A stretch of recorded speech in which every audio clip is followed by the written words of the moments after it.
Speaker, the President of the United States.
Try a selfie.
Members of Congress, I have the high privilege and distinct honor of presenting to you the President of the United States.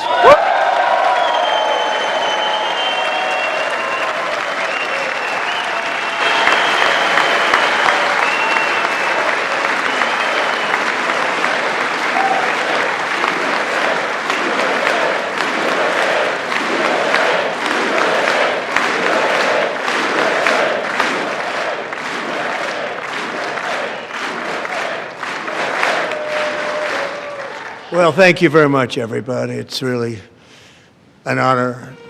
Speaker Johnson, Vice President Vance, First Lady of the United States.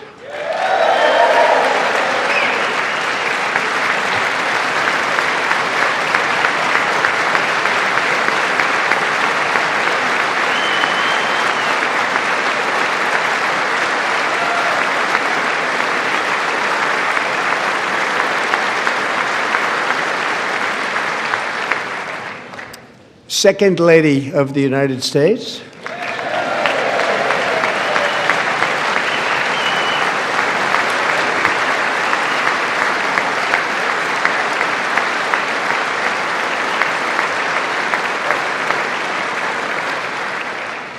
Members of Congress and my fellow Americans, our nation is back, bigger, better, richer, and stronger than ever before.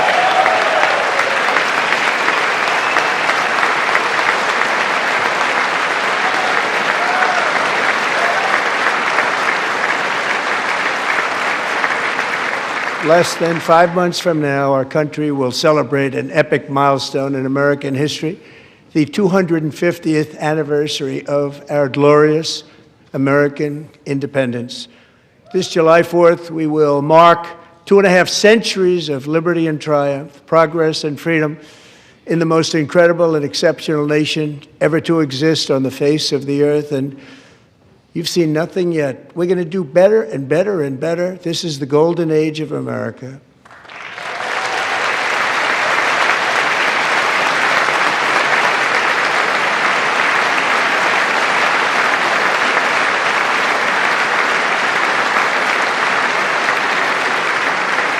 When I last spoke in this chamber 12 months ago, I had just inherited a nation in crisis with a stagnant economy, inflation at record levels, a wide-open border, horrendous recruitment for military and police, rampant crime at home, and wars and chaos all over the world. But tonight, after just 1 year, I can say with dignity and pride that we have achieved a transformation like no one has ever seen before, and a turnaround for the ages. It is indeed a turnaround for the ages.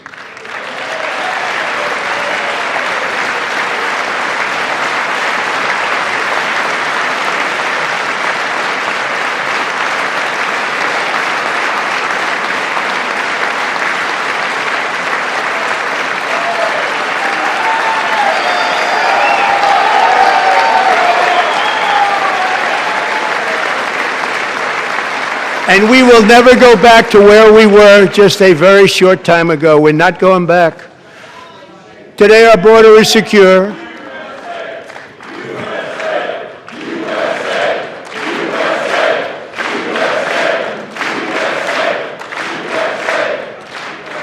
Thank you. Today our border is secure. Our spirit is restored. Inflation is plummeting. Incomes are rising fast. The roaring economy is roaring like never before, and our enemies are scared, our military and police are stacked, and America is respected again, perhaps like never before.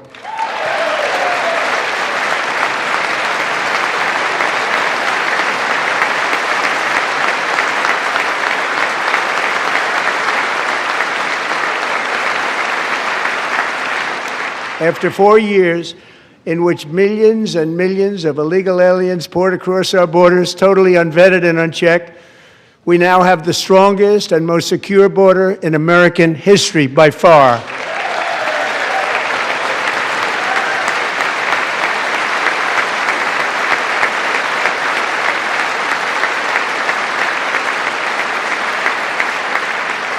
In the past 9 months, 0 illegal aliens have been admitted to the United States.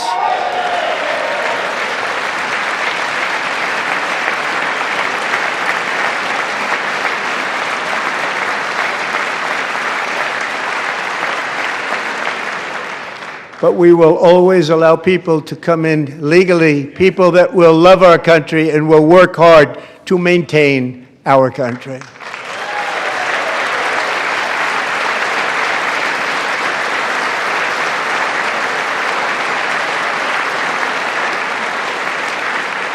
The flow of deadly fentanyl across our border is down by a record 56% in 1 year.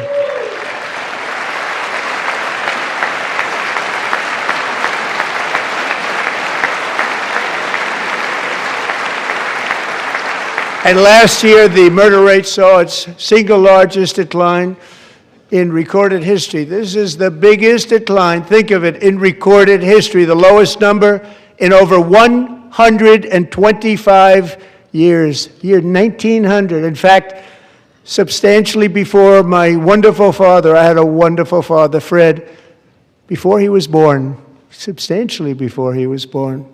That's a long time ago. He wouldn't like me to say that, but that's a long time ago. The Biden administration and its allies in Congress gave us the worst inflation in the history of our country. But in 12 months, my administration has driven core inflation down to the lowest level in more than 5 years. And in the last 3 months of 2025, it was down to 1.7%.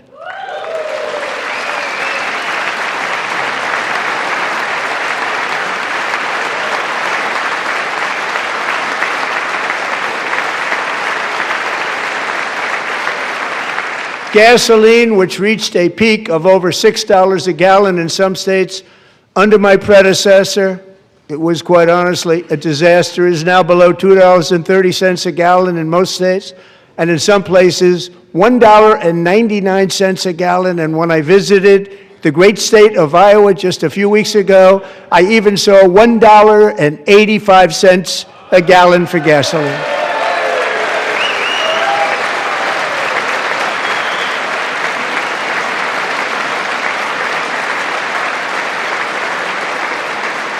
Mortgage rates are the lowest in 4 years and falling fast, and the annual cost of a typical new mortgage is down almost $5,000 just since I took office. 1 year.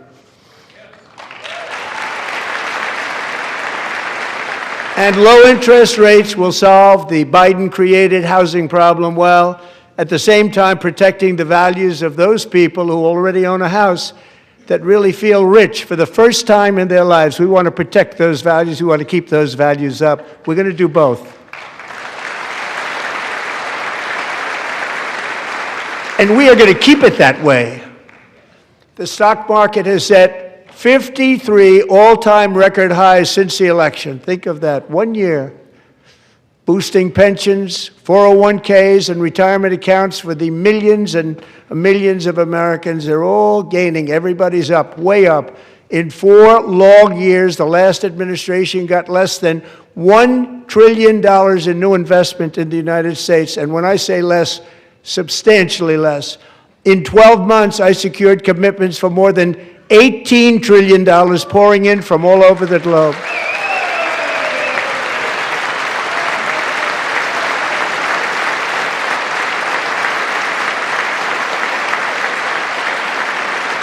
Think of it, much less than $1 trillion for 4 years versus much more than $18 trillion for 1 year. What a difference a president makes. A short time ago, we were a dead country. Now we are the hottest country anywhere in the world, the hottest.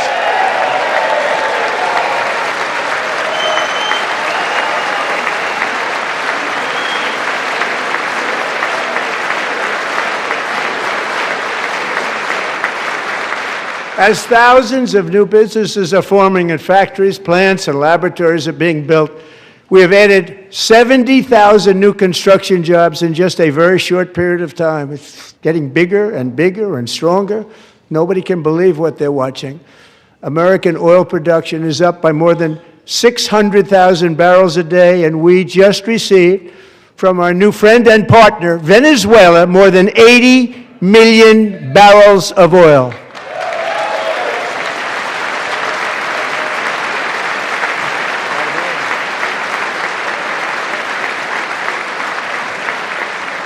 American natural gas production is at an all-time high because I kept my promise to drill, baby, drill.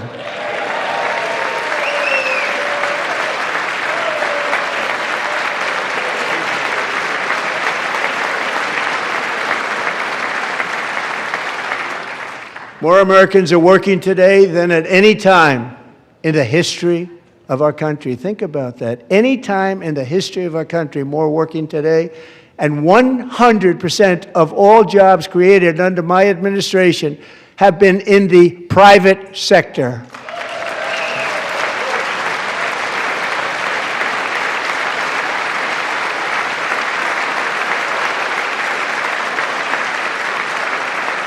We ended DEI in America.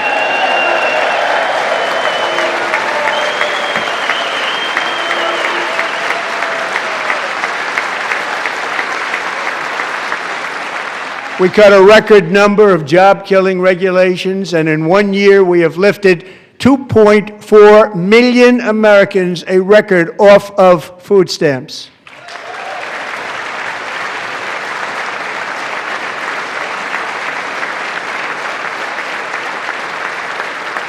And for all of these reasons, I say tonight, members of Congress, the state of our union is strong.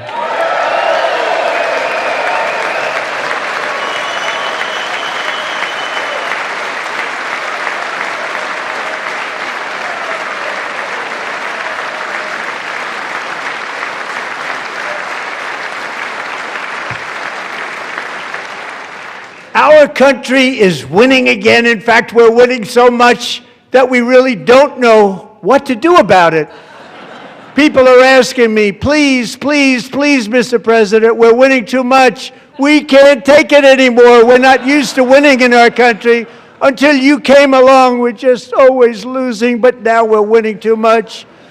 And I say, no, no, no, you're going to win again. You're going to win big. You're going to win bigger than ever. And to prove that point,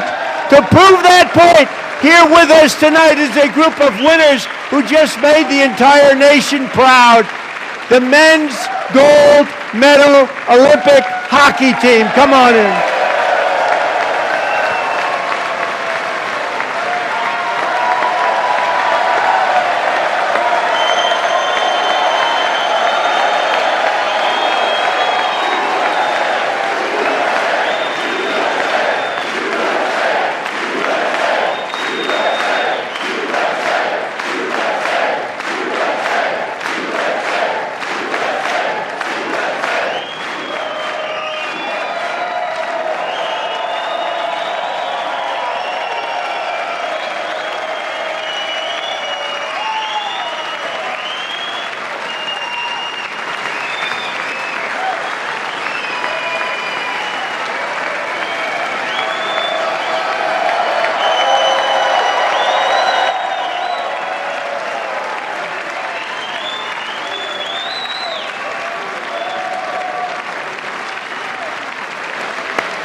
Go ahead.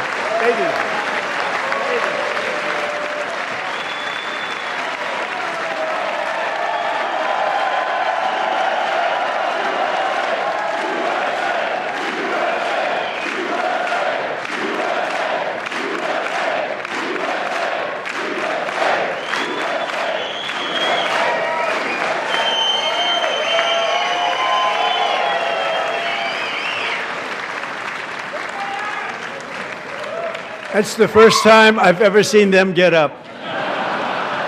And actually, not all of them did get up.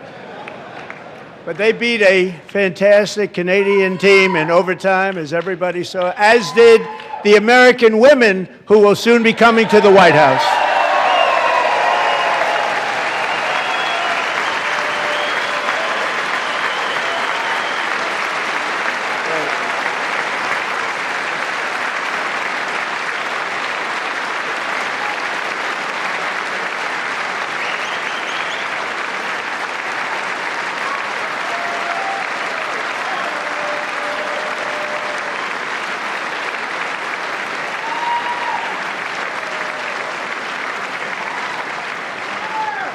They were in the Oval Office before. And I just want to say a second very big congratulations to Team USA. But I have to say that, and I told them this, and we took a vote of the team. I said, anybody votes no, I'm not doing it. So they stood there, and they weren't about to say no, because I've never seen a goaltender play as well as goalie Connor Hellebuck.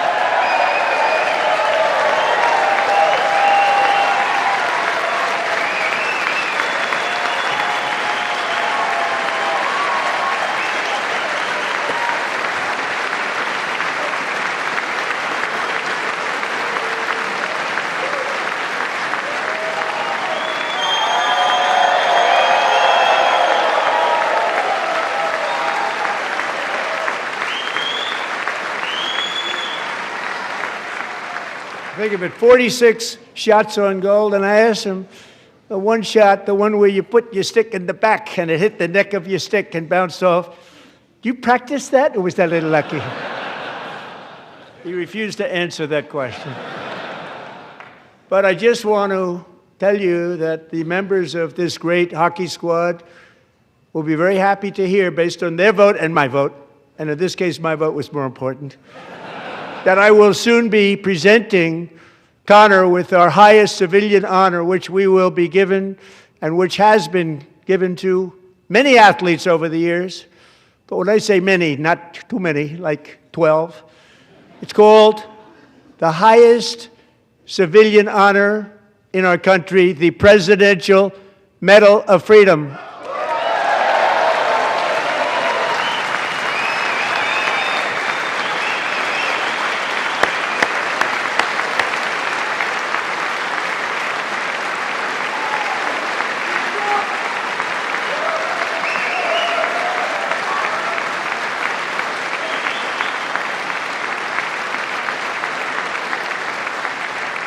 Great athletes have gotten that, very great, the best, and I thought he deserved it. And I did take a vote, every single one of them. I said, I'm not giving it if anybody goes no, and every single one of them rapidly put up their hand. So I want to thank you all. What a special job you did. What special champions you are. Thank you very much.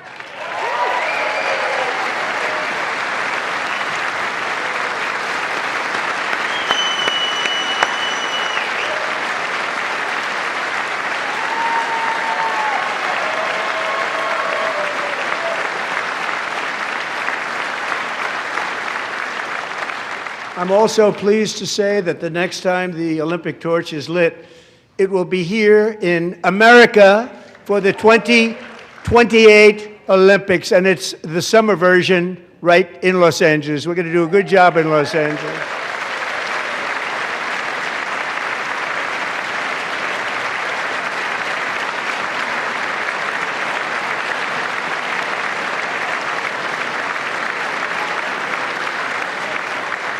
And Los Angeles is going to be safe, just like Washington, D.C. is now one of the safest cities in the country.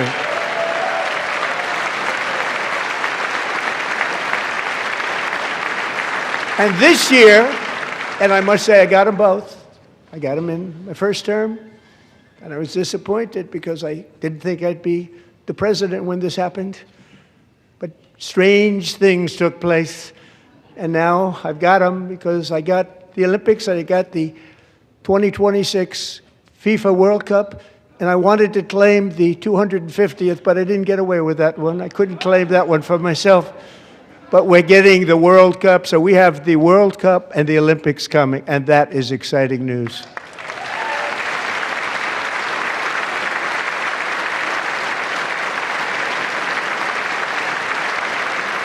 So this will be a year to celebrate our country and the heroes who have kept it free. Men like Buddy Taggart. At age 17, Buddy volunteered to defend America in World War II, serving in the Pacific under the great General Douglas MacArthur. He fought bravely in the famous Battle of Manila, worked so hard. He was badly wounded and almost killed by enemy machine guns in Luzon.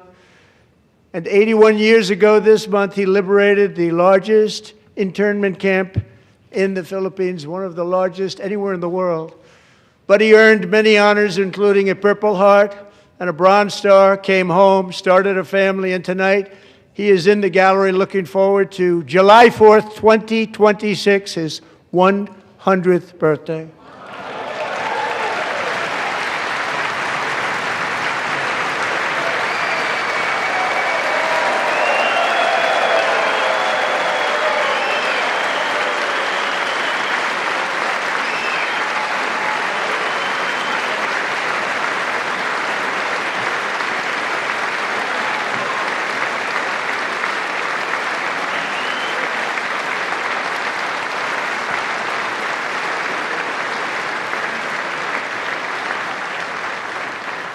So, buddy, you're a brave man, and we salute you. Even in times of challenge, setback, and immense heartache, the spirit of 1776 has always shone through very brightly. It was July 4th of last year when floodwaters tore through a girls' summer camp in Central Texas, one of the worst things I've ever seen. I was there, rising 26 feet in the matter of minutes, tragically claiming many, many lives. You all remember that one.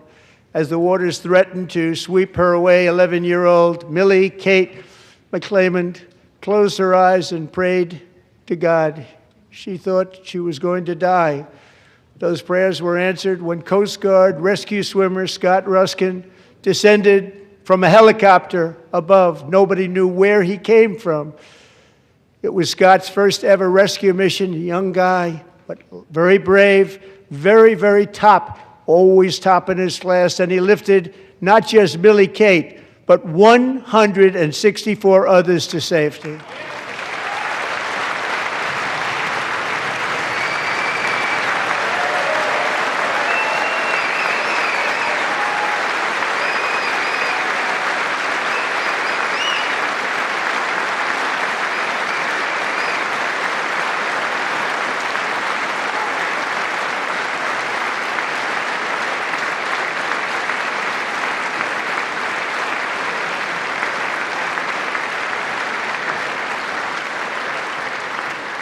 People watched Scott from a distance, and they couldn't believe what they were seeing. The winds were blowing, the rain was pouring, everything was going, and that rapid water, nobody's ever seen anything like it. They said, wow, that's something.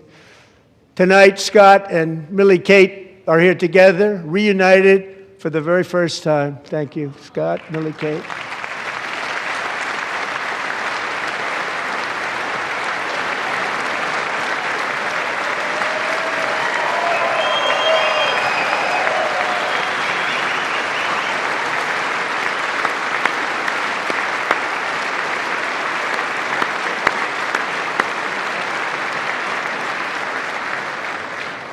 And Petty Officer Ruskin, I'm pleased to inform you that I am now awarding you the Legion of Merit for extraordinary heroism, which is what it was, extraordinary heroism. Thank you.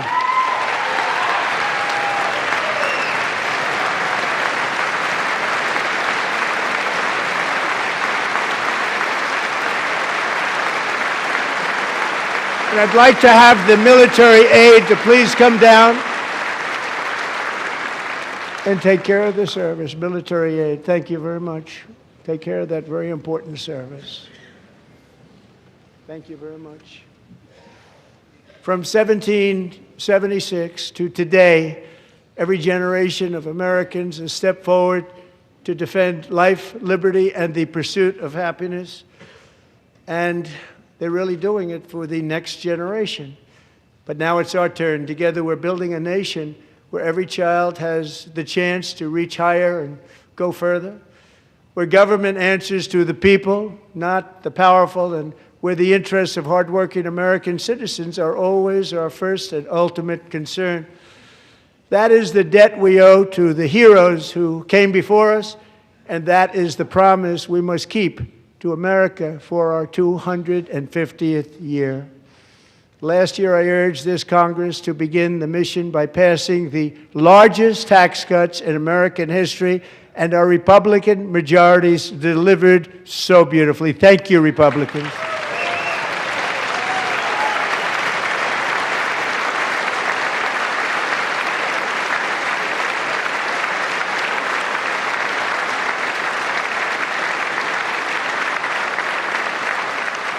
All Democrats, every single one of them, voted against these really important and very necessary massive tax cuts.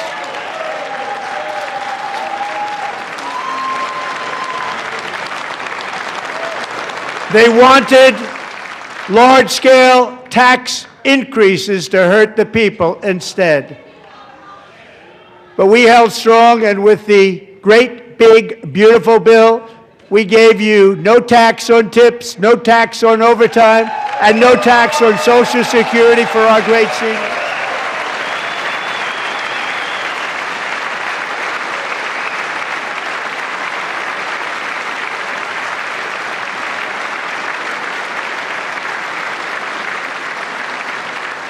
And we also made interest on auto loans tax deductible the first time, but only if the car is made in America.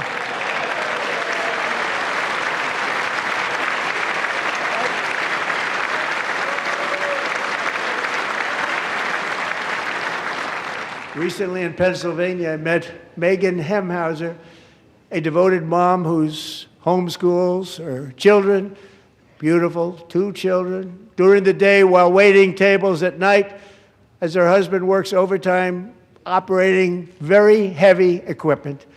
Megan is here this evening, and she's happy to tell you that she is so much richer because with no tax on tips, no tax on overtime, and her expanded child tax credit done again by Republicans, Megan and her husband will take home more than $5,000 extra just for the year, cutting her tax bill in more than half.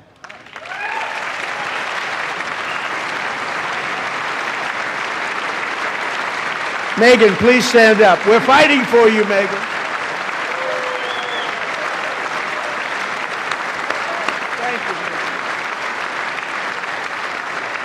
Thank you, Megan. Thank you, Megan. We're fighting for you, Megan.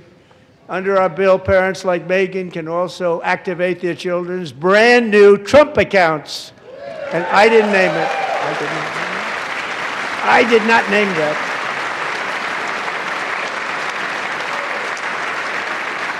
Nobody believes me, but I did not name it. It was named by a very tall man sitting right there in the 3rd row. Nice man, a good man. Tax-free investment accounts for every American child. This is something that's so special and has taken off and gone through the roof. Millions will be pre-funded courtesy of the U.S. Treasury and private individuals like Michael and Susan Dell, who have donated $6.25 billion to fund the Trump accounts for 25 million American children. They're great people.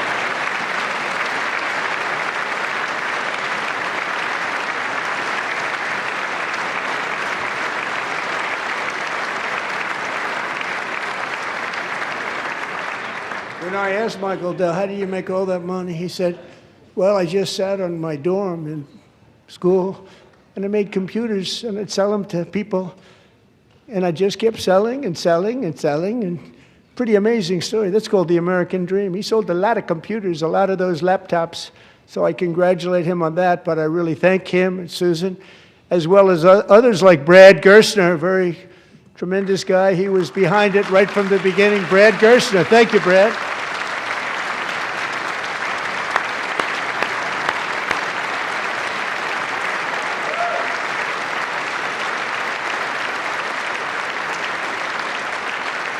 So with modest additional contributions, these young people's accounts could grow to over $100,000 or more by the time they turn 18. Think of it, how much money is that for somebody that started with nothing? Over 100,000, could be much more than that. To make this investment in our children's future, go to TrumpAccounts.gov, TrumpAccounts.gov. And a lot of people are doing it. It's setting every record in the book. It's popular.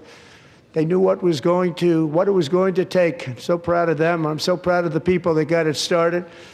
And now it's just taken off. One of the primary reasons for our country's stunning economic turnaround, the biggest in history, where the Dow Jones broke 50,000 4 years ahead of schedule, and the S&P hit 7,000, where it wasn't supposed to do it for many years were tariffs. I used these tariffs, took in hundreds of billions of dollars to make great deals for our country, both economically and on a national security basis. Everything was working well. Countries that were ripping us off for decades are now paying us hundreds of billions of dollars. They were ripping us so badly, you all know that. Everybody knows it. Even the Democrats know it. They just don't want to say it. And yet these countries are now happy, and so are we. We made deals. The deals are all done. And they're happy. They're not making money like they used to, but we're making a lot of money. There was no inflation, tremendous growth, and the big story was how Donald Trump called the economy correctly, and 22 Nobel Prize winners in economics didn't. They got it totally wrong. They got it really wrong. And then just 4 days ago, an unfortunate ruling from the United States Supreme Court. It just came down. It came down. Very unfortunate ruling.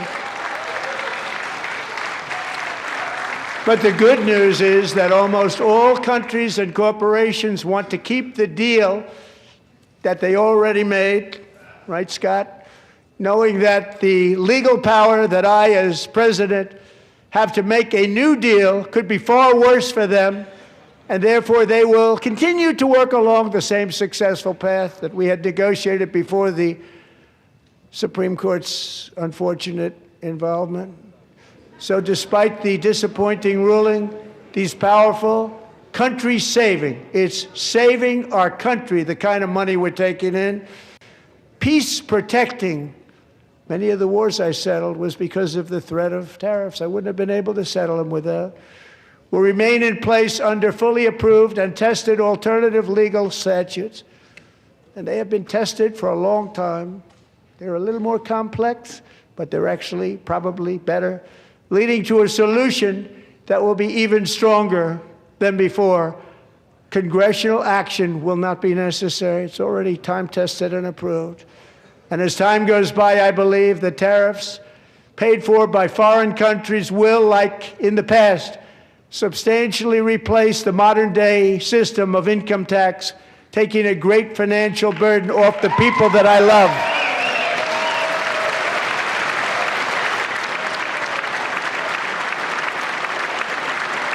Right?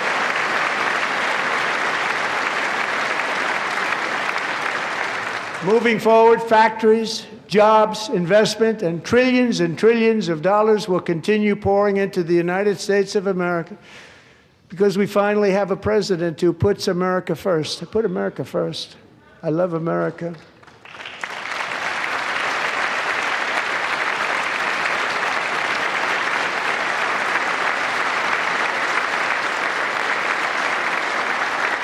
For decades before I came along, we had the exact opposite.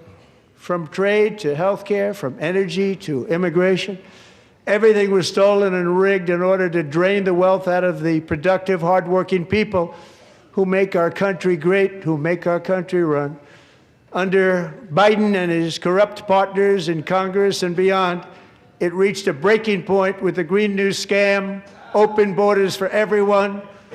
They poured in by the millions and millions from prisons, from mental institutions. They were murderers, 11,888 murders. They came into our country. You allowed that to happen. And record-setting inflation that cost the typical family $34,000 in just a speck of time. Now the same people in this chamber who voted for those disasters suddenly used the word affordability, a word. They just used it. Somebody gave it to them, knowing full well that they caused and created the increased prices that all of our citizens had to endure. You caused that problem. You caused that problem.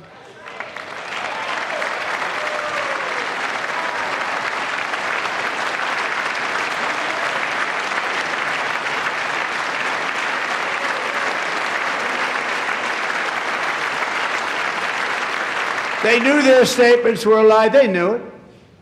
They knew their statements were a dirty, rotten lie.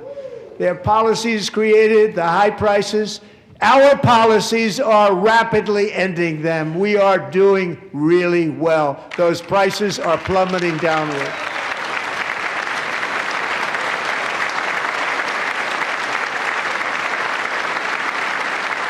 The price of eggs is down 60%. Madam Secretary, thank you. The cost of chicken, butter, fruit, hotels, automobiles, rent is lower today than when I took office by a lot. And even beef, which was very high, is starting to come down significantly. Just hold on a little while. We're getting it down.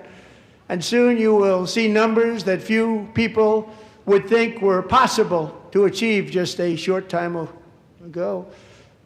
Nobody can believe when they see the kind of numbers, and especially energy, when they see energy going down to numbers like that, they cannot believe it. It's like another big tax cut. I'm also confronting one of the biggest ripoffs of our times, the crushing cost of health care caused by you.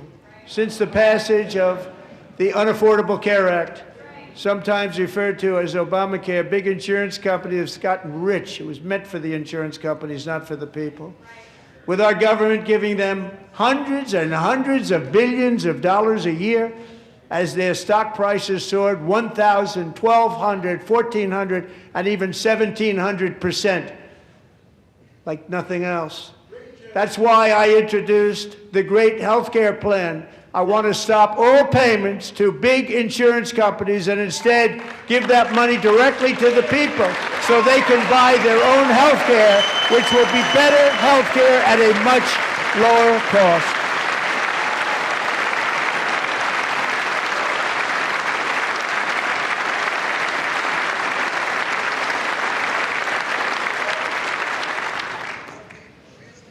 In addition, my plan requires maximum price transparency. That's a big deal. Sounds so simple, so big. And I did that in my first term, and the Democrats immediately terminated it with full knowledge that they were doing a very bad thing for the people. Costs were going to go way up, and that's what happened, and now I'm bringing them way down on health care and everything else. I'm also ending the wildly inflated cost of prescription drugs like has never happened before.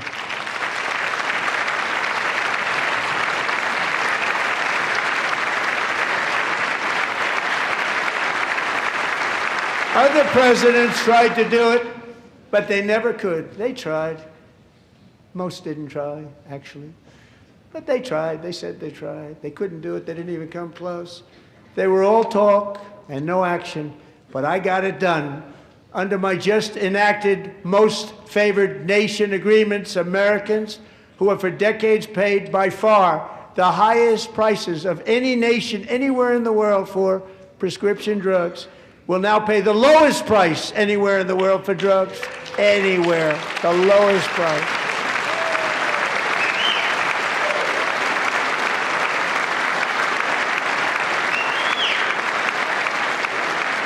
So in my first year of the second term,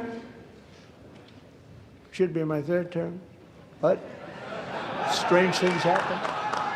I took prescription drugs, a very big part of healthcare, from the highest price in the entire world to the lowest. That's a big achievement. The result is price differences of 300, 400, 500, 600% and more, all available right now at a new website called TrumpRx.gov. And I didn't name that one either, by the way.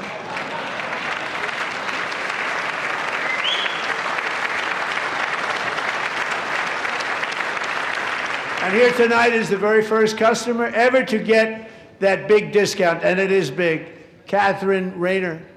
For 5 years, she and her husband have struggled with infertility, and they turned to IVF.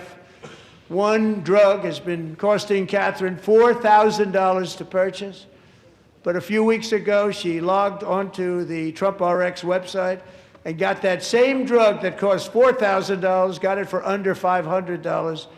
A reduction of much more, actually, than $3,500. Catherine, we are all praying for you, and you're going to be a great mom.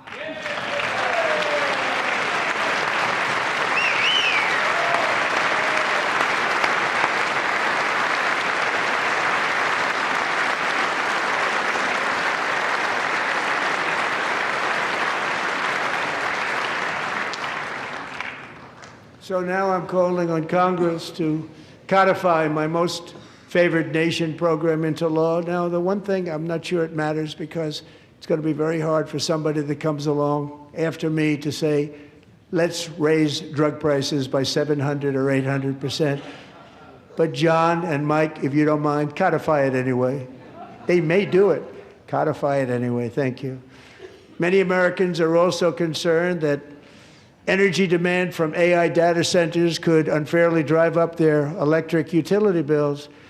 Tonight, I'm pleased to announce that I have negotiated the new Ratepayer Protection Pledge. You know what that is? We're telling the major tech companies that they have the obligation to provide for their own power needs. They can build their own power plants as part of their factory so that no one's prices will go up. And in many cases, prices of electricity will go down for the community and very substantially down. This is a unique strategy never used in this country before. We have an old grid. It could never handle the kind of numbers, the amount of electricity that's needed. So I'm telling them they can build their own plant. They're going to produce their own electricity. It will ensure the company's ability to get electricity while at the same time lowering prices of electricity for you and could be very substantial for all of you cities and towns. You're going to see some good things happen over the next number of years. Another pillar of the American dream that has been under attack is home ownership. With us tonight is Rachel Wiggins, a mom of two from Houston. She placed bids on 20 homes and lost all of those bids to gigantic investment firms that bypassed inspection, paid all cash, and turned those houses into rentals, stealing away her American dream. She was devastated. Stories like this are why last month I signed executive order to ban large Wall Street investment firms from buying up in the thousands single-family homes.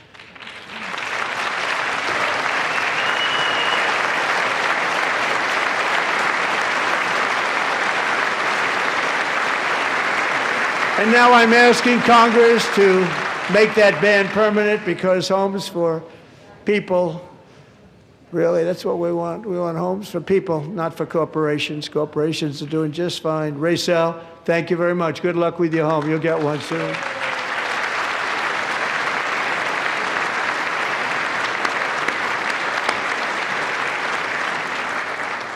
We're also working to make it easier for Americans to save for retirement.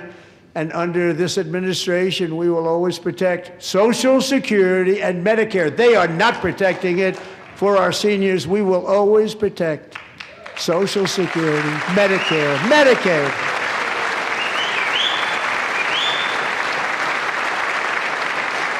Since I took office, the typical 401k balance is up by at least $30,000. That's a lot of money. We have millions and millions of people, because the stock market has done so well, setting all those records, your 401ks are way up. Yet half of all of working Americans still do not have access to a retirement plan with matching contributions from an employer. To remedy this gross disparity, I'm announcing that next year my administration will give these often forgotten American workers, great people, the people that built our country, access to the same type of retirement plan offered to every federal worker. We will match your contribution with up to $1,000 each year.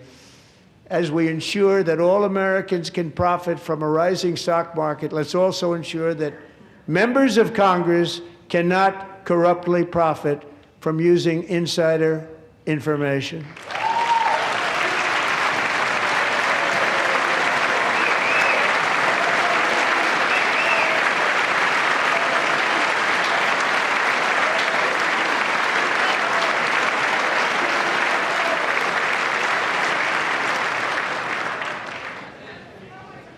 They stood up for that. I can't believe it. I can't believe it. Did Nancy Pelosi stand up if she's here? Doubt it. Pass the Stop Insider Trading Act without delay.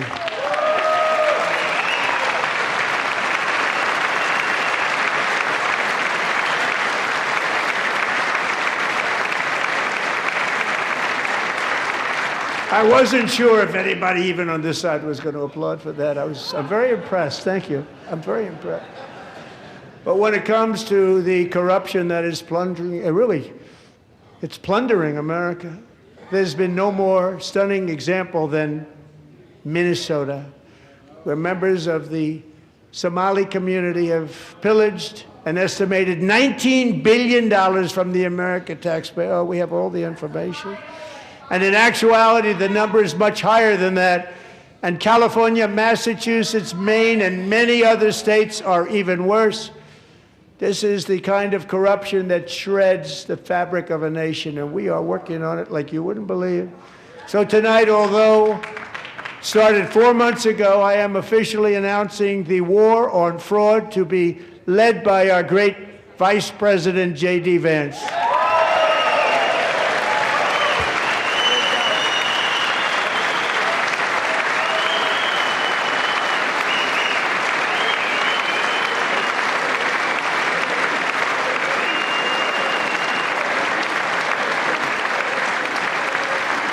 We'll get it done.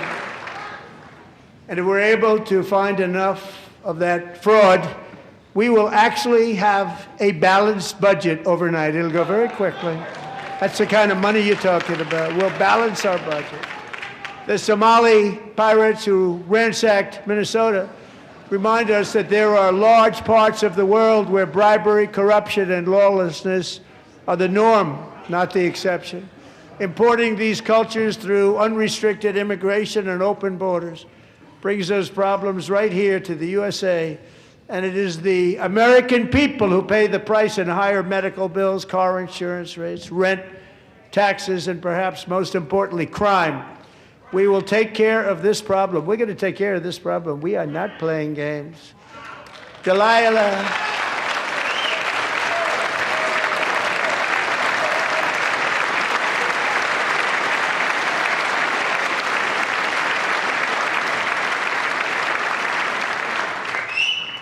Delilah Colvin was only 5 years old in June 2024 when a 18-wheel tractor trailer plowed into her stopped car traveling at 60 miles an hour or more. The driver was an illegal alien let in by Joe Biden and given a commercial driver's license by open borders politicians in California. Doctors said Delilah would never be able to walk or talk, have a good life. She wouldn't even be able to eat again. But against all odds, she is now in the first grade learning to walk. And she's here this evening with her dad, Marcus, a fantastic man. Delilah, please, you are a great inspiration. Please stand up.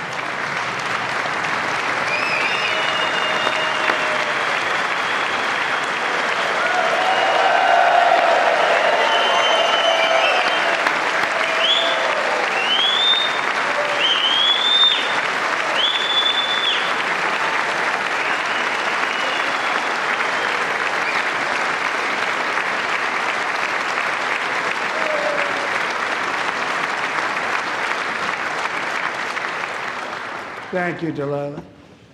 Many, if not most, illegal aliens do not speak English and cannot read even the most basic road signs as to direction, speed, danger, or location. That's why tonight I'm calling on Congress to pass what we will call the Delilah Law, barring any state from granting commercial driver's licenses to illegal aliens.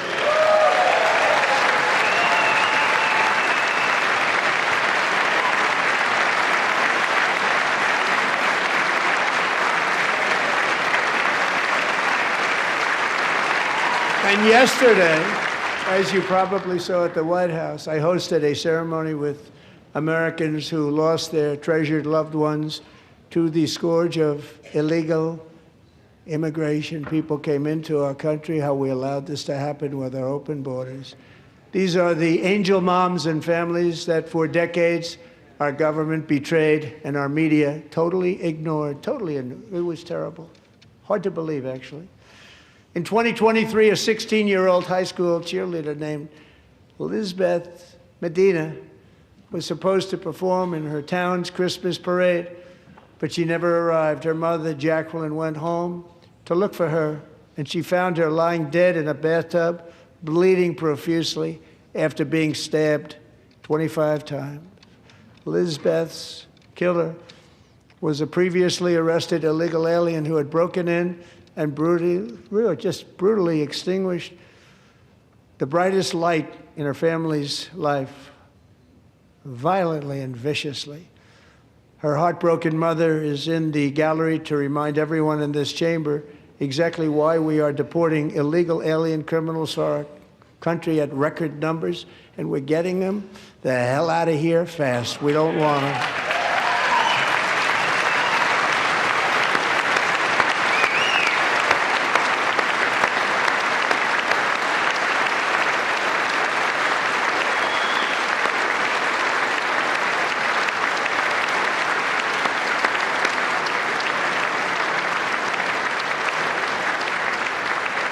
Thank you very much, Jacqueline. Thank you. We can never forget that many in this room not only allowed the border invasion to happen before I got involved, but indeed they would do it all over again if they ever had the chance. If they ever got elected, they would open up those borders to some of the worst criminals anywhere in the world. The only thing standing between Americans and a wide open border right now is President Donald J. Trump and our great Republican patriots in Congress. Thank you. Thank you.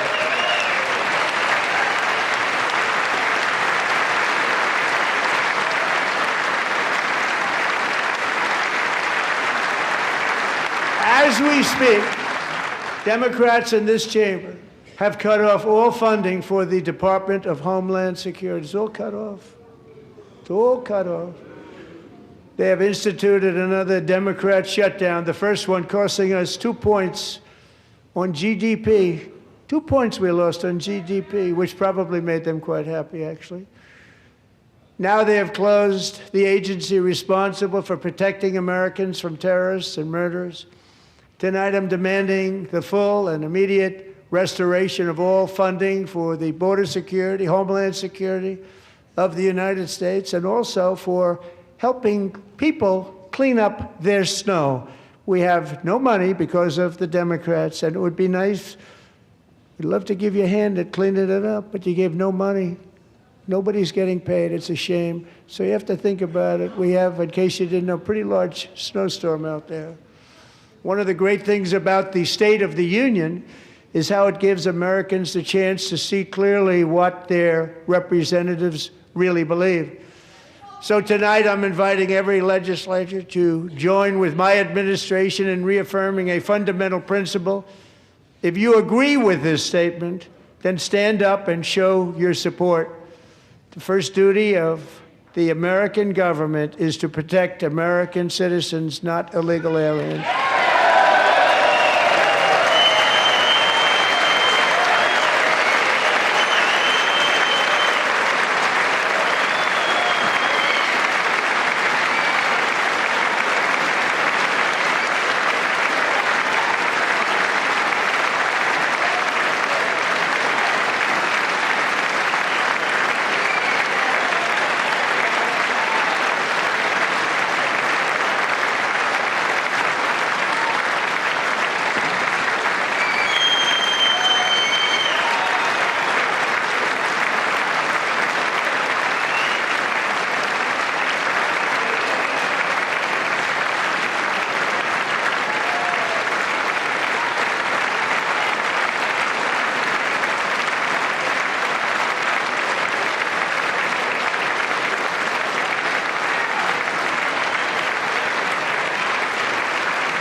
Isn't that a shame? You should be ashamed of yourself not standing up.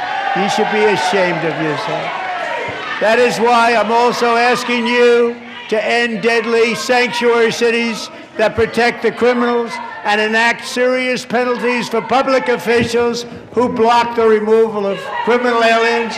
In many cases, drug lords, murderers all over our country, they're blocking the removal of these people out of our country, and you should be ashamed of yourself. Yeah.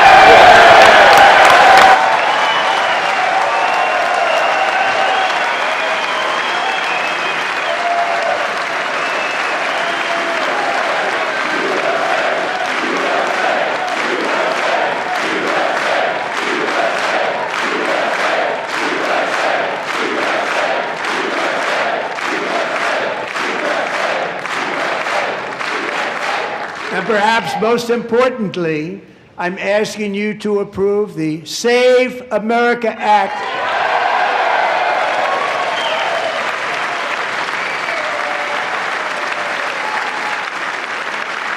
To stop illegal aliens and others who are unpermitted persons from voting in our sacred American elections. That cheating is rampant in our elections. It's rampant. It's very simple. All voters must show voter ID.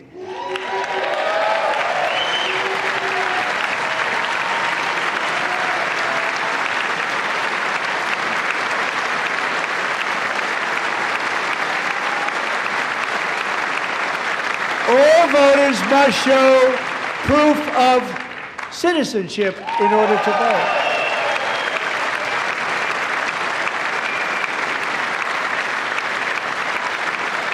And no more crooked mail-in ballots except for illness, disability, military, or travel. None. And this should be an easy one. And by the way, it's polling at 89%, including Democrats. 89%.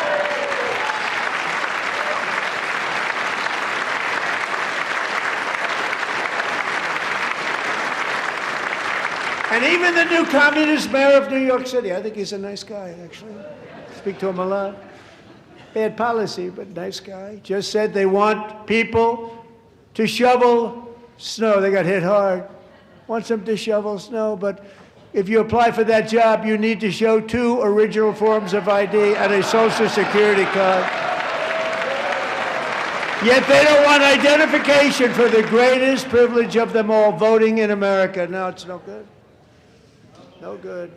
Both Republicans and Democrats overwhelmingly agree on the policy that we just enunciated.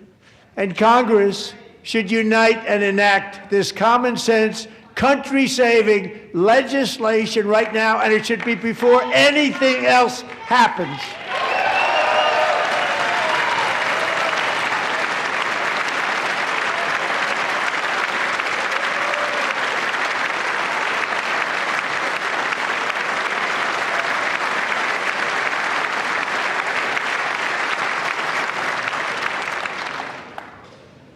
And the reason they don't want to do it, why would anybody not want voter ID? One reason, because they want to cheat. There's only one reason. They make up all excuses. They say it's racist. They come up with things, you almost say, what imagination they have. They want to cheat. They have cheated. And their policy is so bad that the only way they can get elected is to cheat. And we're going to stop it. We have to stop it, John.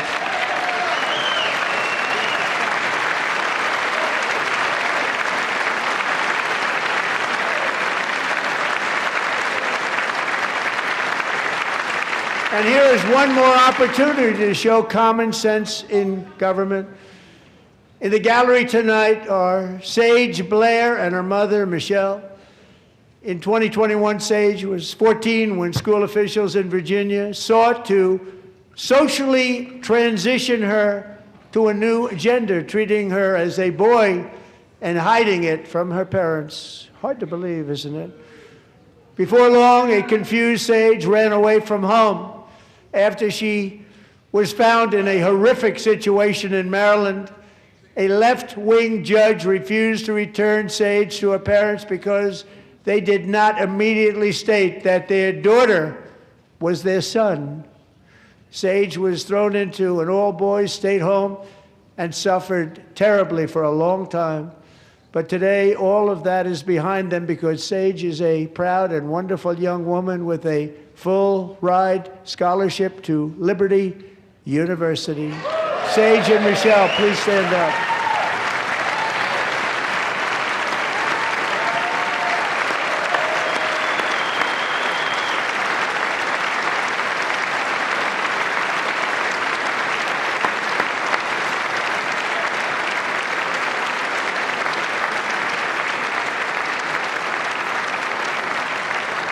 And thank you for your great bravery. And who can believe that we're even speaking about things like this?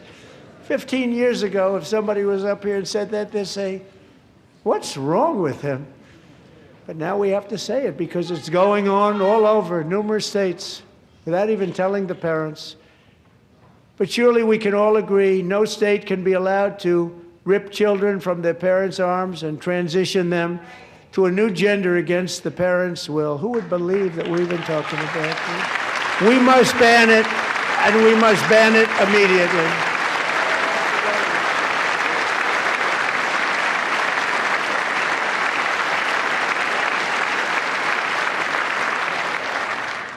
Look, nobody stands up. These people are crazy, I'm telling you. They're crazy.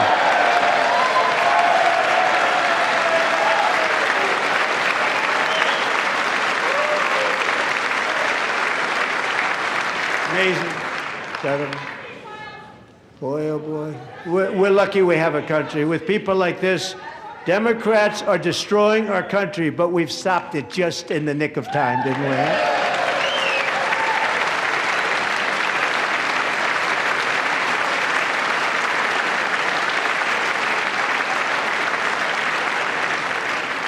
No one cares more about protecting America's youth than our wonderful First Lady, now a movie star. She's a movie star. Can you believe it?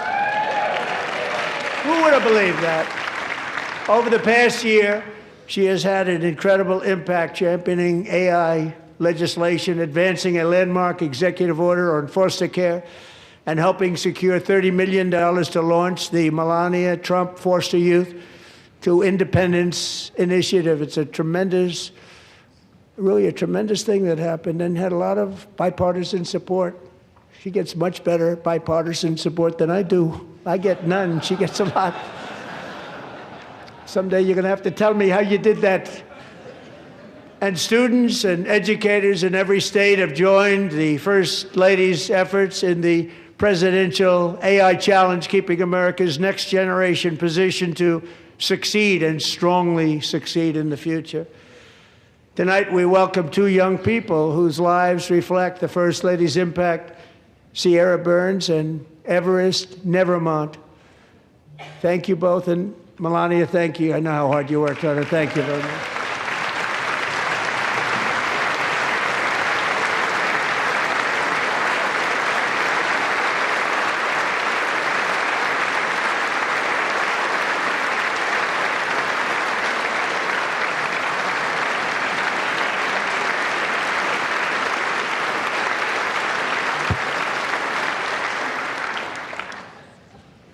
I'm very proud to say that during my time in office, both the first 4 years and in particular this last year, there has been a tremendous renewal in religion, faith, Christianity, and belief in God. Tremendous renewal.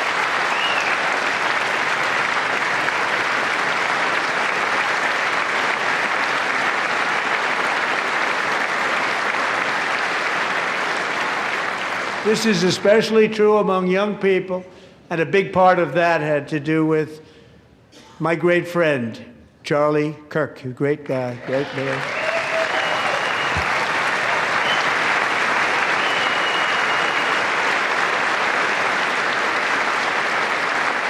So last year, Charlie was violently murdered by an assassin and martyred, really martyred for his beliefs. His wonderful wife, Erica, is with us tonight. Erica, please stand.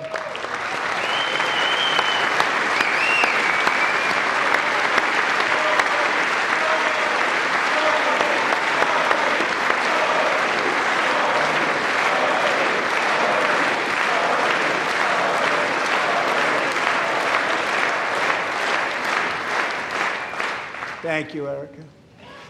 Been through a lot. In Charlie's memory, we must all come together to reaffirm that America is one nation under God, and we must totally reject political violence of any kind.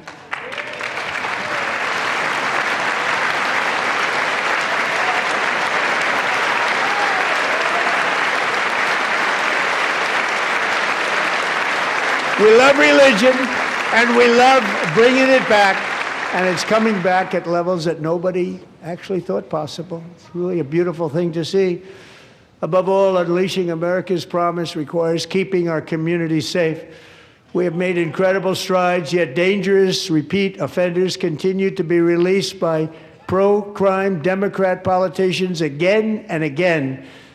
We are honored to be joined tonight by a woman who's been through hell, Anya Zarutska.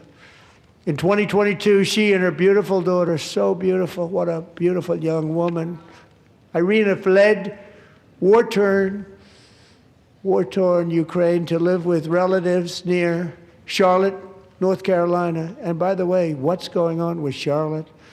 Last summer, 23-year-old Irina was riding home on the train when a deranged monster who had been arrested over a dozen times and was released through no cash bail, stood up and viciously slashed a knife through her neck and body. No one will ever forget. There were people on that train.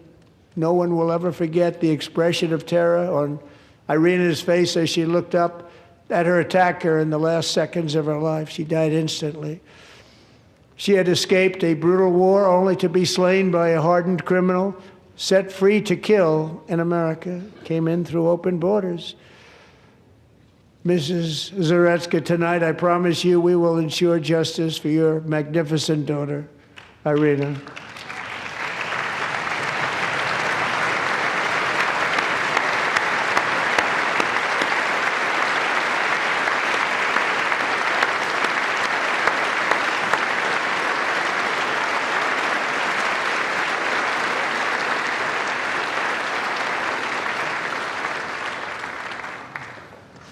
How do you not stand? How do you not stand? I'm asking this Congress to pass tough legislation to ensure that violent and dangerous repeat offenders are put behind bars, and importantly, that they stay there.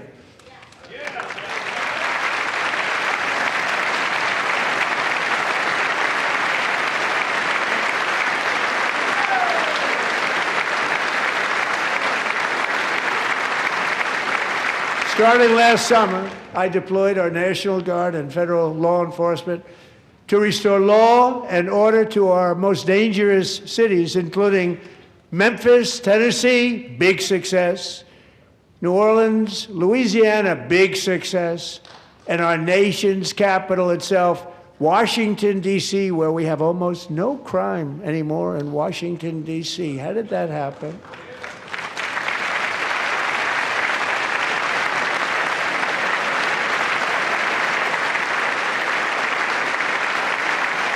In fact, crime in Washington is now at the lowest level ever recorded, and murders in D.C. this January were down close to 100% from a year ago.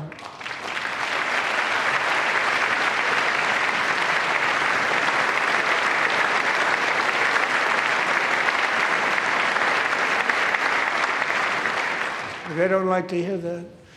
One of the sick people, one of the brave service members who helped achieve this stunning turnaround was 20-year-old West Virginia Army National Guard Specialist Sarah Beckstrom. After a 4-month deployment, she voluntarily extended her service, and her rank was going to be lifted. She was doing so well. They were so proud of her. But the very next day, she was on patrol near the White House when she was ambushed and shot in the head by a terrorist monster from Afghanistan. Shouldn't have been in our country. And all because she wore the uniform of our nation, she was shot. He traveled here because he didn't like people wearing our uniform. He was sick and deranged, shouldn't have been in our country. Sarah Beckstrom died in order to defend our capital, and we are honored to be joined by her wonderful parents, Gary and Evalie. Your daughter was a true American patriot, and she will be greatly missed. She was a great person. I saw reports on her. They've never seen anything like it.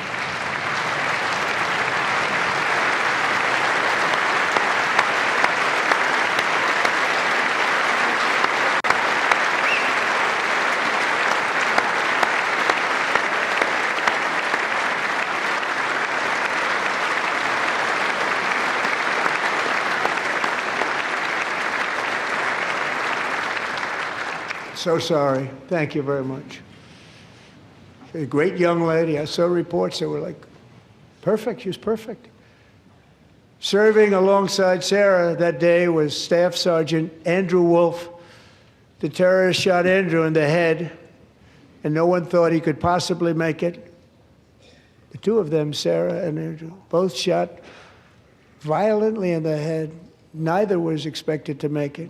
They weren't even given a chance, except his wonderful mother, named Melody, who I spoke to the same night, and she was so positive.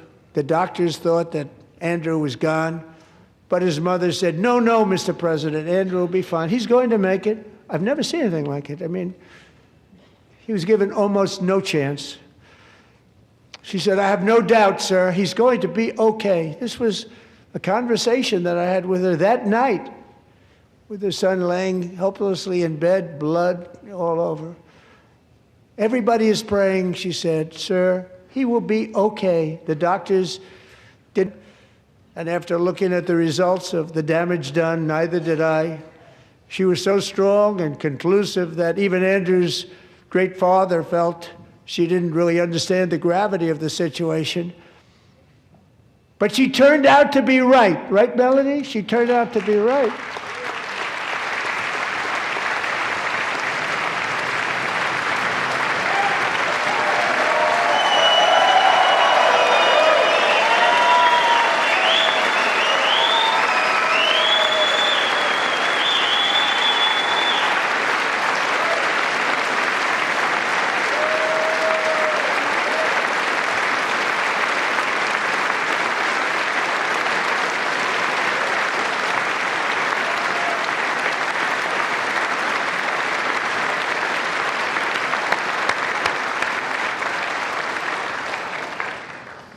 Amazing, actually.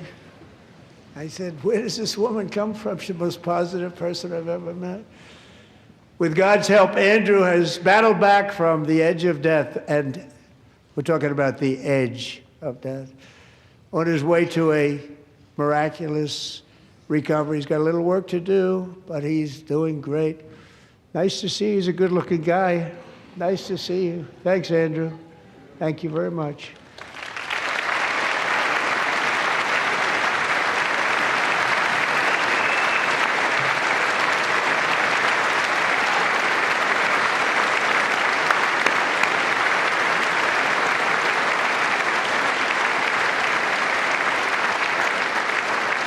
So, Andrew, while you're up, now I'm going to ask a highly respected General James Seward to present Staff Sergeant Andrew Wolf and the great family of Sarah Beckstrom with the award created by our late, great President George Washington himself. It's called the Purple Heart.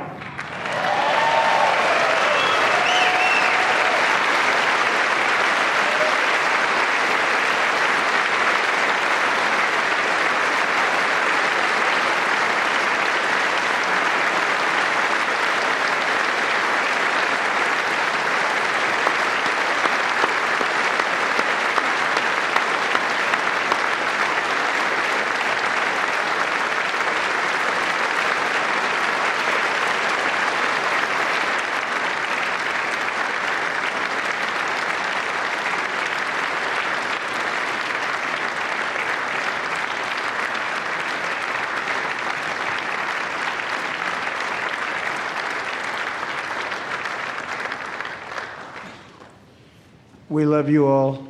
Love you.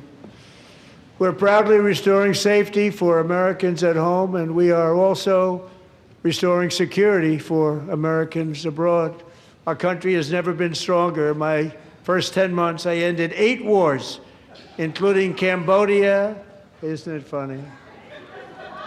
You're sick people.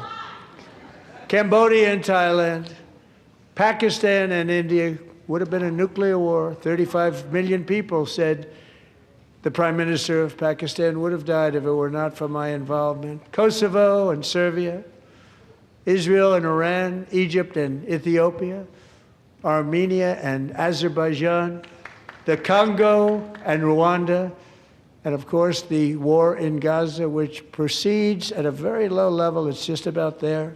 And I want to thank Steve Witkoff and Jared Kushner for your help. Thank you, Steve. Thank you, Jared.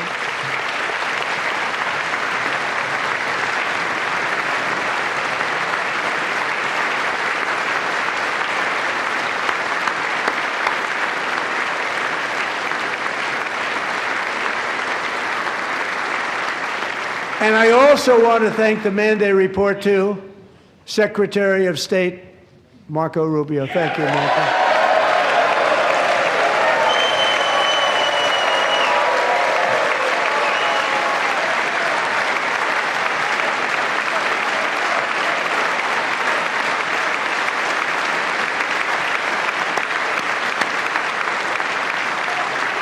People don't like you. You know, Marco got 100% of the votes when he was in confirmation. I think our next one was about 54%. And some of the Democrats are now saying, I can't believe we approved that guy. And he said it's an honor that they feel that way, right, Marco? You have done a great job, great Secretary of State. I think he'll go down as the best ever.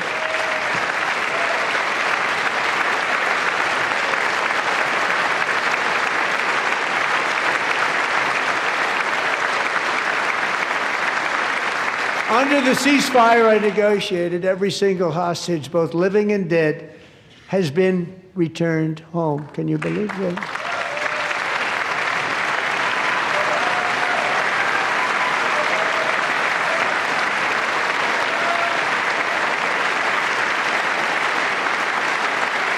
Nobody thought it was possible.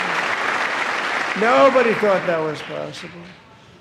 Both living and dead, and those parents who had a dead son, their boy, they'd always tell me their boy, they wanted him as much as though he were living. It was an amazing period of time. And they came back, and when we got all of the living hostages back, and many, many before them, but I always said those last 20 are going to be very tough, but we got many, many more, hundreds. But I said those last 20 are going to be tough. We got them back. But we only got back 14 or 15 of the dead, of the 28. And believe it or not, Hamas worked along with Israel, and they dug and they dug and they dug. It's a tough thing to do, going through bodies all over, passing up 100 bodies sometimes for each one that they found. Tough job. And they finally got it back to 27. And then Steve and Jared, they got it back to 28. They found all 28. Nobody thought that was possible, but we did it. And I remember the family of the 28th. They were so grieved, but they were so happy as it's possible to be. They had their boy back. The mother said, "Sir, we have our boy back." What a period of time that was, but we got them all back. So thank you both very much. Great job.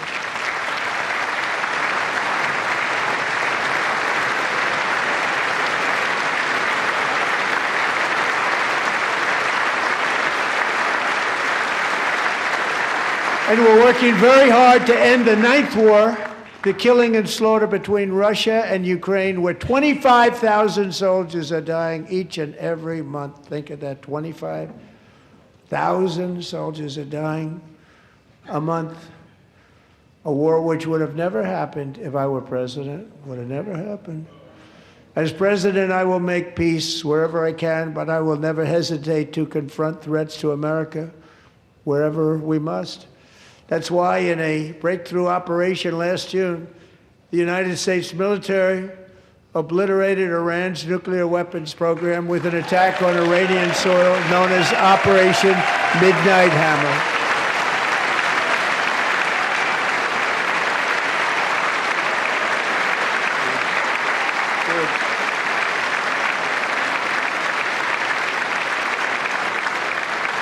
For decades, it had been the policy of the United States never to allow Iran to obtain a nuclear weapon. Many decades. Since they seized control of that proud nation 47 years ago, the regime and its murderous proxies have spread nothing but terrorism and death and hate. They've killed and maimed thousands of American service members and hundreds of thousands and even millions of people with what's called roadside bombs. They were the kings of the roadside bomb. And we took out Soleimani. I did that during my first term. Had a huge impact. He was the father of the roadside bomb.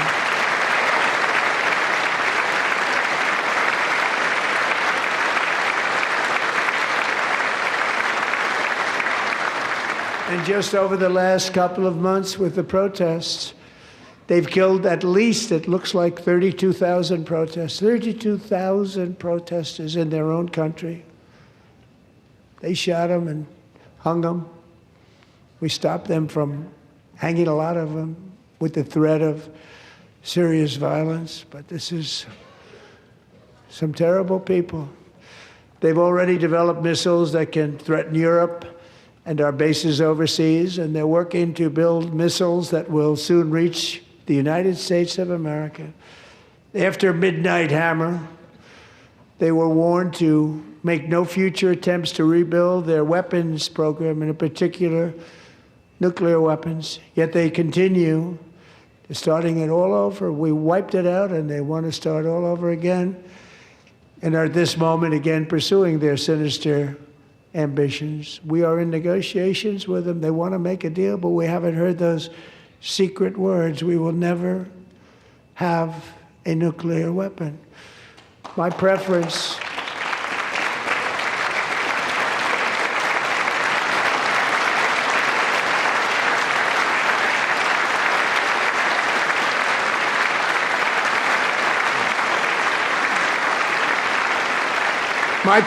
is to solve this problem through diplomacy. But one thing is certain, I will never allow the world's #1 sponsor of terror, which they are by far, to have a nuclear weapon. Can't let that happen.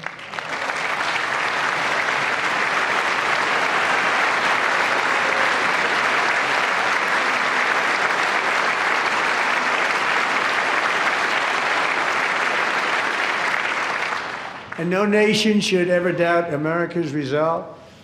We have the most powerful military on earth. I rebuilt the military in my first term. We're going to continue to do so. Also, we just approved a $1 trillion budget. We have no choice. We have to be strong, because hopefully we will seldom have to use this great power that we built together. It's really called peace through strength, and it's been very, very effective.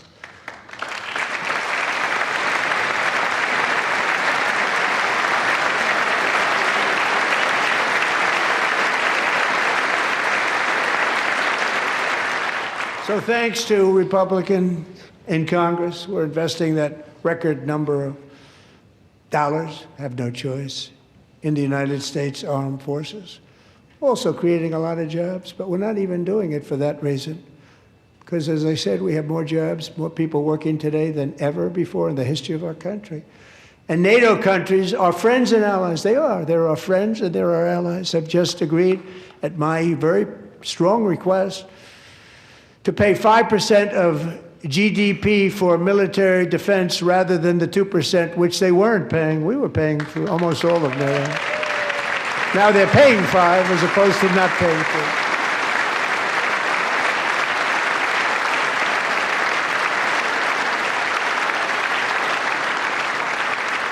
And getting that 5% was something which everyone said would never be done, could not happen. We got it really easily with one meeting.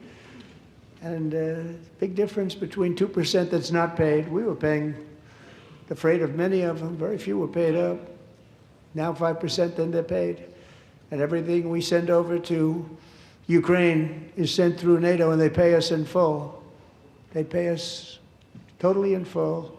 Every branch of our armed forces is setting records for recruitment. This is so exciting. And every service member recently.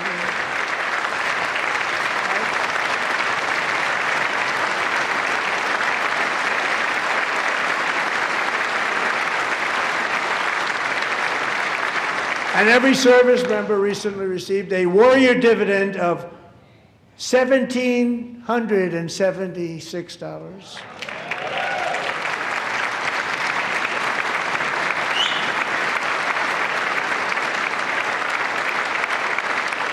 You know, they put it on my desk. We got the money from tariffs and other things, a lot of money we have. We have much more money than people understand. Have to rebuild that program a little bit, but it won't take long. But we got the money, and it was $1,775, and they wanted my approval. And I said, what's the number? $1,775. I said, wait a minute. For one more dollar, we can have $1,776. It's going to... I said, we're going to figure that. I never asked anybody if we could afford it. One more dollar, I said $1,776. And I said, that's good. And I'll tell you what, our military, that was 4 months ago, our military, I never see a person in the military that doesn't thank me for it, so we're honored to do it. They deserve it. And we call it 1776. It was great. And we love our military. We love our law enforcement. We love our firemen. You know, the firemen don't get mentioned enough. We love our firemen. We're also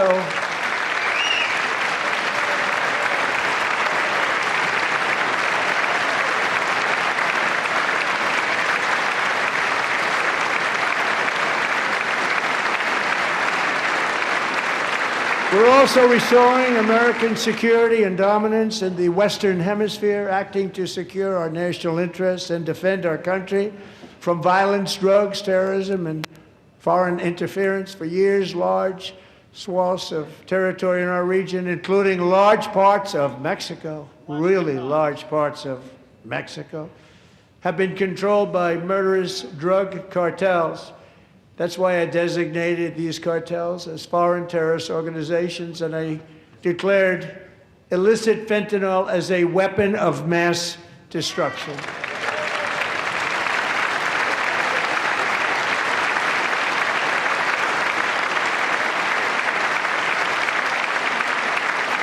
And with our new military campaign, we have stopped record amounts of drugs coming into our country and virtually stopped it completely coming in by water or sea. You probably noticed that.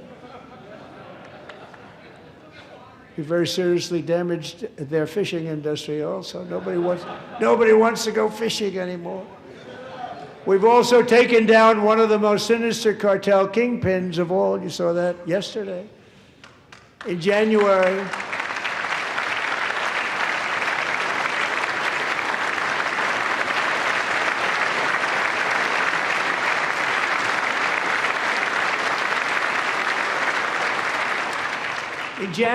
elite American warriors carried out one of the most complex, spectacular feats of military competence and power in world history. No one's seen anything like it. Foreign leaders, I won't tell you who, called me and they said, very impressive, very impressive. They couldn't believe, they all watched, they saw what happened. This is a different fighting force that we had years ago when we fought to tie. You know, it's a great fighting force. I'm so proud of it. Look at Space Force. Space Force is my baby, because we did that. My baby. It's becoming so important.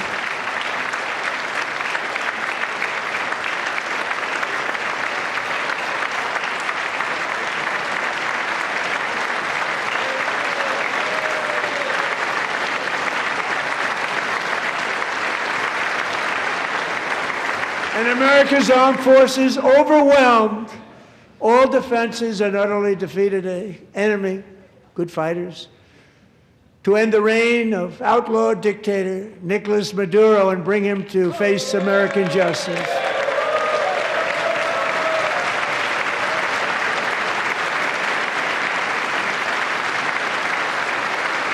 And this was an absolutely colossal victory for the security of the United States, and it also opens up a bright new beginning for the people of Venezuela.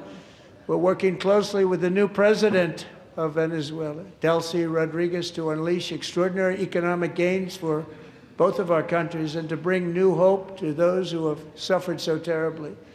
They really did suffer. With us tonight is Alejandro Gonzalez. She grew up in a tight-knit Venezuelan family and was especially close to her beloved Uncle Enrique, But after Enrique ran for office and opposed Maduro, he was kidnapped by Maduro's security forces and thrown into the regime's really infamous prison in Caracas.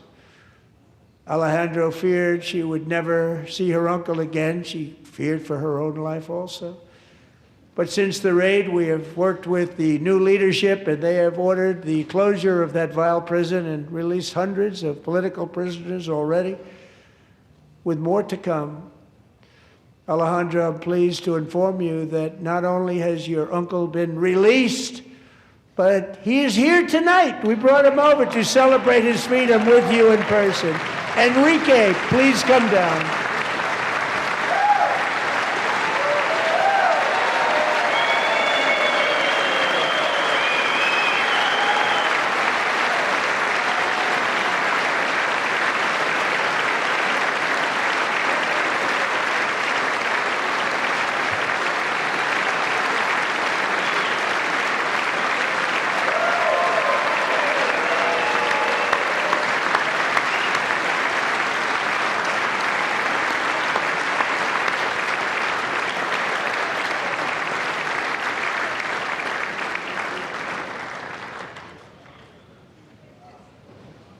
Thank you, Enrique. Have a good time.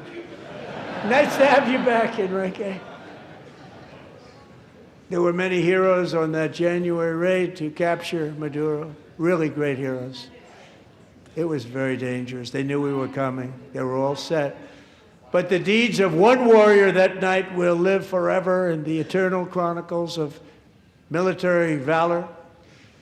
Chief Warrant Officer 5, Eric Slover, planned the mission and was the flight lead in the cockpit of the first helicopter, a big, beautiful, powerful helicopter. It was a massive Chinook carrying, as you can imagine, many, many American warfighters. Wearing the dog tags, his wife Amy had blessed with holy water before he left. She knew it was going to be a rough one. Eric steered the Chinook under the cover of night and descended swiftly upon Maduro's heavily protected military fortress. This was a major military installation, protected by thousands of soldiers and guarded by Russian and Chinese military technology. How did that work out? Not too good. While preparing to land, enemy machine guns fired from every angle, and Eric was hit very badly in the leg and hip, one bullet after another. He absorbed 4 agonizing shots, shredding his leg into numerous pieces. And yet, despite the fact that the use of his legs was vital to successful helicopter flight, legs are the most important part of flying a helicopter, to deliver the many commandos who would capture and detain Maduro was the only thing Eric was thinking about. Then, even as he was gushing blood, which was flowing back down the aisle, helicopter lands at a steep angle. The machine gun stood right in front of him. They were right in front of him, 2 machine gunners who escaped the wrath of the previous planes. Eric maneuvered his helicopter with all of those lives and souls to face the enemy and let his gunners eliminate the threat. Turned the helicopter around so the gunners could take care of business, saving the lives of his fellow warriors from what could have been a catastrophic crash deep in enemy territory.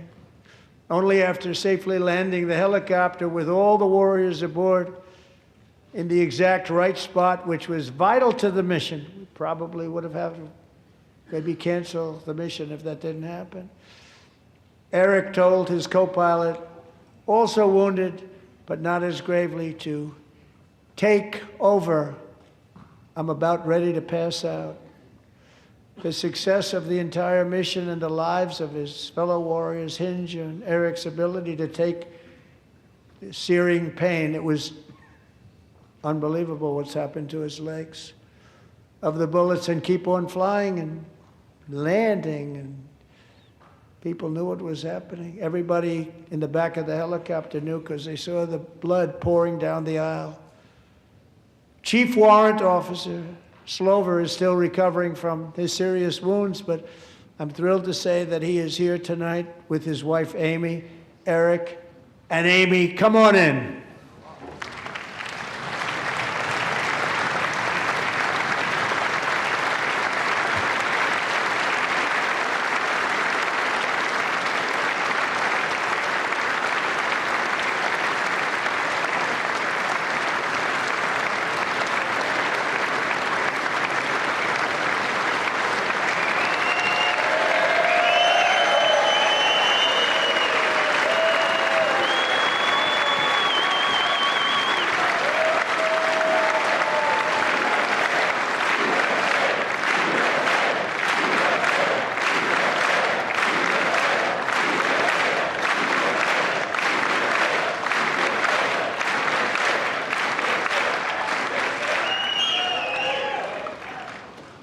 So we have a surprise for Eric and Amy. In recognition of Eric's actions above and beyond the call of duty, I would now like to ask General Jonathan Braga to present Chief Warrant Officer Slover with our nation's highest military award, the Congressional Medal of Honor.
Well, thank you very much, Eric and Amy.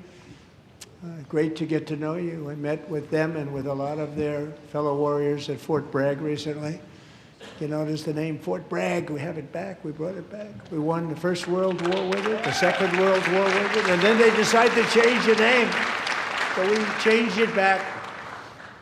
Everybody wanted to change back too. And 10 of Eric's fellow warriors from that incredible night of victory will also be receiving medals at a private ceremony that will soon be held at the White House, and Eric will be there. Thank you.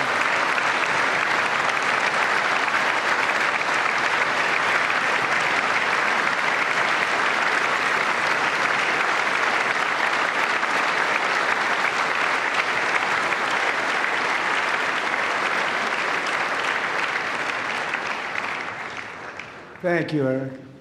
That's a big one. Tonight we've celebrated many truly extraordinary American patriots, but there is one last living legend to honor before we go. He is one more heroic American aviator, Navy fighter pilot. Royce Williams served in World War II, Korea, Vietnam, flying more than 220 missions. In the skies over Korea in 1952, Royce was in the dogfight of a lifetime, legendary dogfight. Flying through blizzard conditions, his squadron was ambushed by 7 Soviet fighter planes.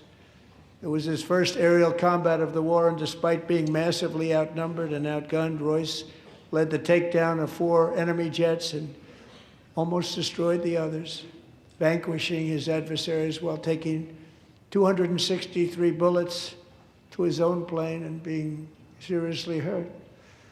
His story was secret for over 50 years. He didn't even want to tell his wife, but the legend grew and grew. But tonight, at 100 years old, this brave Navy captain is finally getting the recognition he deserves. He was a legend long before this evening. Royce, please stand up, and I will ask the First Lady of the United States to present Captain Royce Williams with his Congressional Medal of Honor.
Thank you, Royce, and thank you, Eric. I've always wanted the Congressional Medal of Honor, but I was informed I'm not allowed to give it to myself, and I wouldn't know why I'd be taking it, but if they ever open up that law, I will be there with you someday. But you know, that's our highest honor, Congressional Medal of Honor, and that's a big thing, and it's an honor to be in the same room with you. Thank you both very much, Eric. Thank you.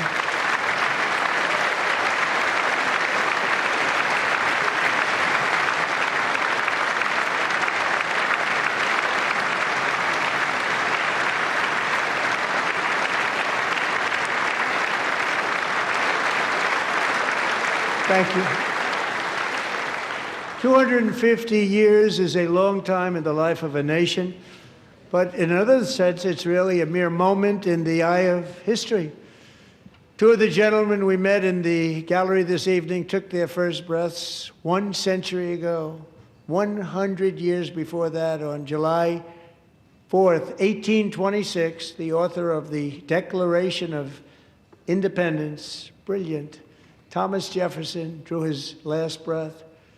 Just a single long human lifespan separates the giants who declared and won our independence from the heroes who stand among us tonight. Everything our nation has done, everything we have achieved, has been the work of those few great lifetimes. In those brief chapters, Americans built this nation from 13 humble colonies into the pinnacle of human civilization and human freedom, the strongest, wealthiest, most powerful, most successful nation in all of history. Americans ventured out across the daunting and dangerous continent. We carved paths through an unforgiving wilderness, settled a boundless frontier, and tamed the beautiful but very, very dangerous Wild West. From empty marshes and wide open plains, we raised up the world's greatest cities. Together, we mastered the world's mightiest industries and shattered history's monstrous tyrannies. And we liberated millions from the chains of fascism, communism, oppression, and terror. Americans lifted humanity into the skies on the wings of aluminum and steel. And then we launched mankind into the stars on rockets powered by sheer American will and unyielding American pride.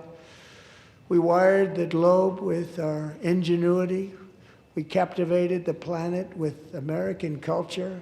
And now we are pioneering the next great American breakthroughs that will change the entire world. All of this and so much more is the enduring legacy, unmatched glory of the hardworking patriots who built and defended this country and who still carry the hopes and freedoms on all of humanity's backs. For years they were forgotten, betrayed, and cast aside. But that great betrayal is over, and they will never be forgotten again. Because when the world needs courage, daring, vision, and inspiration, it is still turning to America. And when God needs a nation to work his miracles, he knows exactly who to ask. There is no challenge Americans cannot overcome, no frontier too vast for us to conquer, no dream too bold for us to chase, no horizon too distant for us to claim. For our destiny is written by the hand of providence, and these first 250 years were just the beginning. From the rugged border towns of Texas to the heartland villages of Michigan, from the sun-kissed shores of Florida to the endless fields of the Dakotas, and from the historic streets of Philadelphia to right here in our nation's capital, Washington, D.C., the golden age of America is upon us. The revolution that began in 1776 has not ended. It still continues because the flame of liberty and independence still burns in the heart of every American patriot. And our future will be bigger, better, brighter, bolder, and more glorious than ever before. Thank you, God bless you, and God bless America.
President, that was a home run. Mr. President. Thank you. Hey. Okay, you too. All right. You're the best. Thank you. Good job. Thank you. Very well done, sir. We'll see you Friday, Mr. President. Great job. Oh, good. See you. Thank you. Well done. God bless you. Good job. Good man. Thank you very much. Excellent speech, Mr. Thank you. President. Excellent. Absolutely. I'm so proud. Thank you. Mr. President. The best Mr. ever. President. Thank you. The best ever. Mr. President. Oh, thanks. It smells. Thank you. Where you going, man? Thank you, Mr. President. One of the best. I'm so proud of yourself. Thank you for honoring those veterans. Luger. Thanks. Good. I think you should take the rest of the day off. I think we have to. We're going to have to. Thank you, everybody. All right, guys. You killed it. Thank you, Virginia. Great Best speech. speech. Thank you very It was amazing. It really was. Home run. Really a grand slam. America loves you. Thank you. It was amazing. America loves you. Oh, look at this guy. I like that tie. I want that tie. Give me that tie. Thank you. Take that. Put it on initial. Just an initial. Thank you, Bob. Thank you, I like that tie. Amazing. Thank you. Thank you, everybody. Mr. President, outstanding speech, sir. Mr. President. He's getting them all. He's good. You did good. They love the insider trading stuff. Great guy. How's he doing? He's a youngster. He fell asleep a couple times. You did amazing. You really did. Great speech. Proud of you. Great job, Mr. President. Thanks for your leadership. Mr. President, well done. God bless you. God bless you, sir. Thank you, fellas. No speech yet. Fantastic. That's a big statement coming from you guys. Incredible. Great job. Great job. Yes, sir. Love the finish. Home run hitter. Great job. Thanks, Greg. Great job. Thank you, everybody. Great job. Great speech. Thank you. Thank you, everybody. That was the best speech. No, thank you very much. Union speech I've ever heard. Really, the best ever? That's a nice. Coming from you, that's a big statement. It's also the There he longest. is. Great job on television. Congratulations, Also the Mr. longest President. president. Thank you so much. Take care. Thank you very much. Still need to talk to you. Congratulations, Mr. President. Thank you. Mr. President. It's grateful. Grateful. Thank you, sir.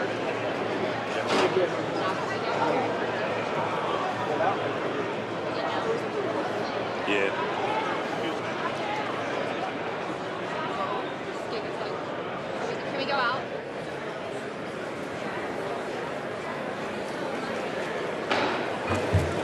The chair declares the joint session of the two houses now dissolved.